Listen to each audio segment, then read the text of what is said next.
খবর 24 সাথে আপনাকে স্বাগত। নতুন নতুন খবর জানার জন্য আমাদের চ্যানেলে চোখ রাখুন।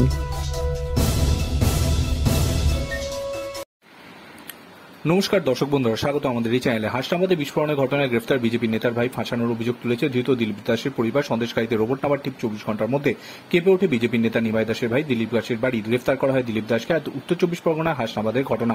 ইতিমধ্যে ঘটনার তদন্তে নেমেছে সিআইডি। আজ সকাল থেকে দিলীপ দাসের বাড়ি ঘিরে রেখেছে পুলিশ কর্মীরা। তবে এলাকাবাসীর দাবি, দিলীপ বাবুকে ফাঁসানো হয়েছে। তিনি এই ধরনের কাজ করতে পারেন না। তৃণমূল দল তার বাড়িতে বোমা মজুত করে তারপর তাকে ফাঁসিয়েছে। কিন্তু আবার শাসক দলের দাবি, দিলীপ দাস বোমা মজুত রাখতেন। এই পরিস্থিতি নিয়ে উত্তপ্ত হয়ে উঠেছে এখনো। স্থানীয় বাসিন্দা বলেন, এটা পুরো পরিকল্পনা মাফিক। কারণ একটু পিছনে গেলে দেখা যাবে ভোটের আগে নিমাই দাস, দিলীপ দাসরা গ্রেফতার হয়ে গিয়েছিল, মিথ্যা মামলায় এদের জড়িয়ে দিয়েছিল। এবারও তাই করেছে। গত পঞ্চায়েত ভোট পর্যন্ত এই কাজ করেছে। আর দিলীপ দা বৈষ্ণব মানুষ, এই কাজ করতে পারেন না। এদিকে ঘটনাস্থলে পৌঁছেছেন বসিরহাট লোকসভা কেন্দ্রের বিজেপি প্রার্থী রেখা পাত্র। তিনি বলেন, এই অত্যাচার আর কতদিন করবে? 4 তারিখের পর সব উত্তর পেয়ে যাবে। প্রসঙ্গত, গতকাল বিজেপি নেতার বাড়ির বোমা ফাটার ঘটনায় মুখ খোলেন মুখ্যমন্ত্রী মমতা বন্দ্যোপাধ্যায়ও।